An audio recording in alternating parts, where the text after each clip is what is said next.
Assalamualaikum warahmatullahi wabarakatuh. Perkenalkan, nama saya Nadia Aliatul Iza dengan NIM 240201020315 dari kelas MJ402. Di sini saya akan menjelaskan terkait digitalisasi layanan perbankan di era pasca pandemi untuk memenuhi UTS manajemen perbankan. Sebelumnya, saya sudah melakukan beberapa wawancara untuk dijadikan topik utama dalam materi ini, yaitu dengan narasumber yang pertama bernama Fania Irin dengan usia 27 tahun dan role-nya sebagai frontliner Bank BCA jenis kelamin perempuan. Berikut adalah video wawancara dengan saudari Jadi nasabah bisa Fania. memanfaatkan layanan digital itu untuk memudahkan nasabah itu sendiri. Semisal ada transaksi yang harus mau dilakukan, misalnya kayak mau transfer ya, biar nggak perlu datang ke ATM, bisa langsung dari handphone pakai mobile banking. Atau kalau mau ngecek saldo dan lain sebagainya, sekarang kan sudah mudah diakses ya.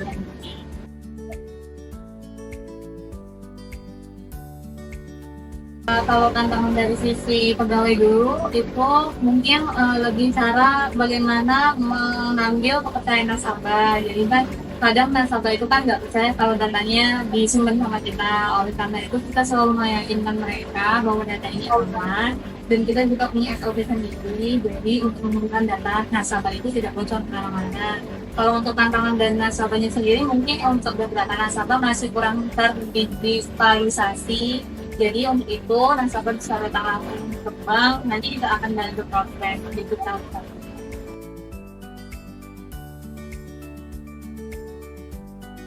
Untuk perbankan sendiri mungkin dengan inovasi-inovasi di bidang digital ya kan. Jadi itu kita kan ada alat-alat yang bisa diakses oleh nasabahnya bahkan di luar jam kerja, kayak ada mesin dan di kalkun, ATM dan lain sebagainya. Jadi nasabah itu bisa lebih mudah dalam mengakses, tidak melulu kerja. Mungkin itu yang bisa menjadi nilai plus kita dibandingkan yang lain.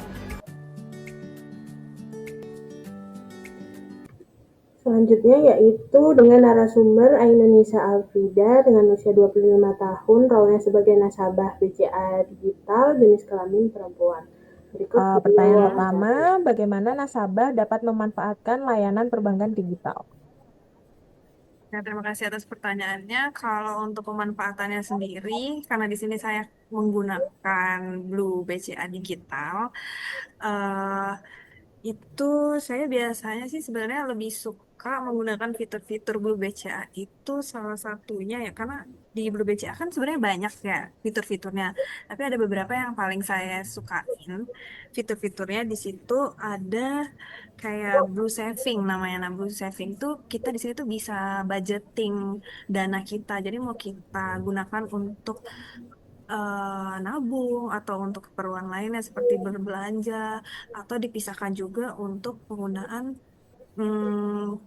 kayak hal-hal mungkin kalau teman-teman mau belanja harian gitu kan saya anak kos jadi kayak dipisah-pisahin gitulah keuangannya itu lebih mudah. Nah terus ada satu lagi yang saya suka yaitu di bagian tracker. Jadi itu di Blue BCA sendiri tuh ada tracker namanya. Kita tuh bisa maintain pengeluaran dan pemasukan kita. Dan di situ tuh mereka tuh udah kayak ngebeda-bedain gitu lah, mengkategorikan. Jadi kayak pengeluaran makanan atau pengeluaran buat kita pemindahan dana kayak gitu-gitu. Jadi jelas di situ kita nggak perlu repot-repot lagi untuk ngecek-ngecek pengeluaran kita tadi buat apa aja gitu enggak. Jadi udah langsung ke detect nih untuk beli makan atau untuk transfer ke teman gitu sih. Paling sisanya ya kayak eh, gunain buat top up di wallet dan transfer aja.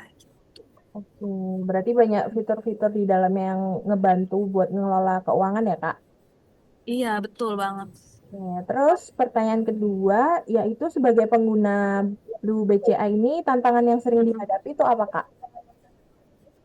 Apa ya, karena mungkin Blue BCA ini termasuk dia aplikasi yang dan sistem yang baru. Jadi tuh dia tuh lebih sering maintain aplikasinya tuh kayak peningkatan apa sih namanya kayak peningkatan aplikasinya untuk menjadi lebih baik pengoptimalan aplikasinya tuh kayak lebih sering gitu loh daripada eh, aplikasi-aplikasi digital perbankan yang lain. Mungkin karena dia baru kan, jadi lebih sering itu. Jadi kadang tuh kayak aku tuh kalau misalnya mau bertransaksi nih pakai Blue BCA, terus kadang tiba-tiba dia nggak bisa dipakai karena dia lagi pengoptimalan sistem. Paling itu sih hambatannya. Biasanya pengoptimalan sistemnya ini paling lama berapa jam, Kak? Atau bisa sampai kayak seharian gitu? eh Pernah, kalau paling lama pernah sih seharian, jadi sampai besoknya tuh baru bisa dipakai lagi. Kayak 24 jam gitu. Tuh. Lanjut ke pertanyaan selanjutnya ya, Kak. Bagaimana perbankan bertahan agar tetap relevan dan inklusif serta kompetitif di dunia sekarang ini? Karena sekarang serba digital ya mungkin hal yang lebih sederhananya ya memberikan keamanan digital kayak kita harus lebih secure, merasa lebih secure gitu kan dalam penggunaan aplikasi ini. Jadi perbankan tuh harus meningkatkan peningkatan amanannya gitu menurut saya. Terus ditambah lagi juga bisa dengan berinovasi. Apalagi sekarang kan banyak anak-anak muda yang kayak suka berinvestasi gitu pakai aplikasi-aplikasi perbankan digital. Jadi mungkin bisa kayak mempermudah lah untuk anak-anak muda zaman sekarang dalam menabung atau berinvestasi di dalam situ. Terus sama mungkin dengan memberikan kemudahan untuk berikan layanan kalau misalnya ada kesulitan, jadi bisa secara offline maupun online itu sih contohnya. Oke, cukup menjelaskan ya, Kak. Terima Mm-mm. kasih atas informasi yang udah dikasih hari ini. Kasih Kak Ainun. Ya, sama-sama. Pertanyaan Mm-mm. pertama, bagaimana nasabah?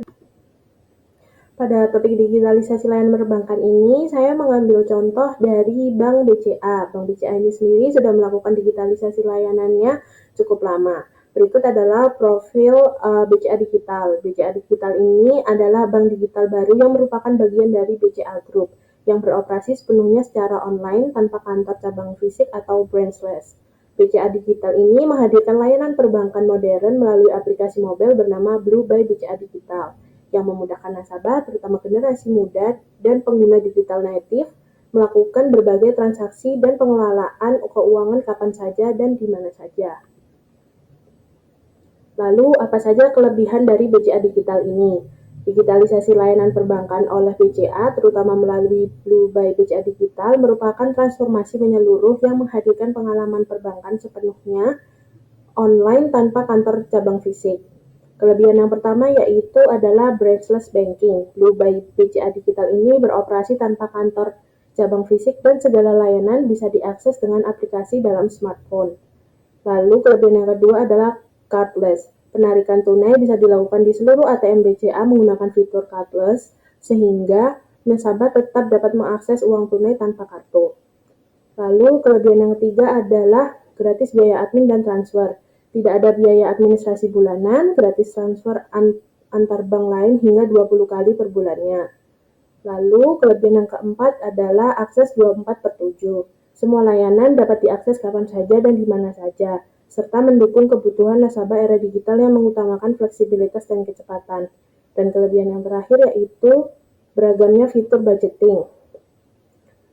Nasabah sendiri bisa melakukan pembagian dana ke subrekening tanpa perlu membuka rekening baru, memudahkan nasabah mengelola pengeluaran dan pemasukan secara terstruktur dan transparan. Selanjutnya adalah beberapa fitur-fitur yang dimiliki oleh Blue by BCA Digital. Yang pertama ada Blue Saving, Blue Gather, Blue Deposit, Blue Business, Blue Falas, Blue Invest, Blue Insurance, dan Blue Reward.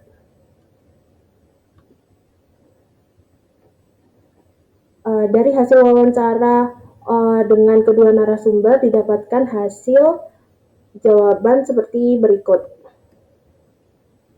Terkait pemanfaatan layanan digital perbankan, nasabah dapat memanfaatkan layanan digital dari Blue BCA secara optimal melalui aplikasi mobile banking yang dirancang untuk memberikan kemudahan dan fleksibilitas dalam mengelola keuangan tanpa harus datang ke kantor cabang. Selanjutnya, nasabah juga bisa menggunakan berbagai fitur utama seperti Blue Account untuk aktivitas transaksi harian mulai dari transfer uang, tarik tunai tanpa kartu di ATM BCA, pembayaran tagihan, pembelian pulsa, hingga top-up e-wallet. Untuk kebutuhan menabung yang lebih terorganisir, tersedia juga fitur Blue Saving yang memungkinkan nasabah membuat pos-pos tabungan sesuai tujuan utama untuk generasi muda, bahkan dengan opsi auto debit agar setoran berjalan otomatis. Semua fitur ini dapat diakses dan dikelola langsung dari ponsel sehingga nasabah dapat melakukan seluruh aktivitas perbankan kapan saja dan di mana saja secara efisien dan aman. Selanjutnya, tantangan pemanfaatan layanan digital perbankan. Nasabah Blue BCA ini sendiri menghadapi beberapa tantangan utama dalam pemanfaatannya, terutama saat terjadi maintenance aplikasi dan terkait kepercayaan terhadap keamanan data. Ketika aplikasi mengalami maintenance atau pemeliharaan sistem, nasabah seringkali tidak dapat mengakses layanan perbankan digital ini, termasuk cek saldo, transfer, maupun tarik tunai. Gangguan ini menimbulkan frustasi karena dapat berlangsung cukup lama, bahkan hingga 24 jam, dan informasi mengenai estimasi waktu selesai seringkali tidak pasti dan terus berubah. Keluhan serupa banyak disampaikan nasabah di media sosial, terutama saat mereka ingin dan membutuhkan layanan perbankan secara cepat dan tidak bisa mengakses aplikasi sama sekali. Selain itu, kepercayaan terhadap keamanan data menjadi tantangan tersendiri di era digital ini, di mana ancaman kejahatan cyber semakin canggih. Meskipun Bank BCA Digital ini berkomitmen menjaga keamanan data nasabah melalui sistem dan infrastruktur yang andal, mereka juga menekankan pentingnya peran aktif nasabah dalam menjaga kerahasiaan data pribadi. Upaya edukasi melalui kampanye #JagaData-JagaHarta dan penerapan regulasi OJK terkait perlindungan data pribadi menjadi bagian penting untuk membangun kepercayaan nasabah. Namun, tantangan tetap ada, terutama dalam memastikan nasabah merasa aman dan terlindungi dari risiko penyalahgunaan data pribadi dengan SOP yang telah dimiliki oleh BCA. Dan yang terakhir yaitu respon perbankan agar tetap relevan, inklusif, dan kompetitif. Respon perbankan khususnya Blue BCA agar tetap relevan, inklusif, dan kompetitif di era digital saat ini yaitu menekankan dua aspek utama seperti perlindungan keamanan data nasabah dan pengembangan fitur digital serta edukasi bagi nasabah. Yang pertama, Blue BCA berkomitmen kuat dalam menjaga keamanan data nasabah dengan mengimplementasikan sistem dan infrastruktur keamanan berlapis yang andal, serta mitigasi risiko yang terus diperbarui untuk menghadapi ancaman cyber yang semakin canggih. Yang kedua, untuk menjaga relevansi dan inklusivitas, Blue BCA terus mengembangkan fitur digital yang inovatif dan mudah diakses seperti Blue Saving, Blue Deposit, Blue Gather, Blue Invest, dan Blue Insurance yang memungkinkan nasabah mengatur keuangan secara fleksibel dan personal. Selain menambah fitur, Blue BCA juga memberikan edukasi literasi digital kepada nasabah agar mereka dapat memanfaatkan layanan digital dengan optimal sekaligus memahami risiko keamanan yang mungkin terjadi.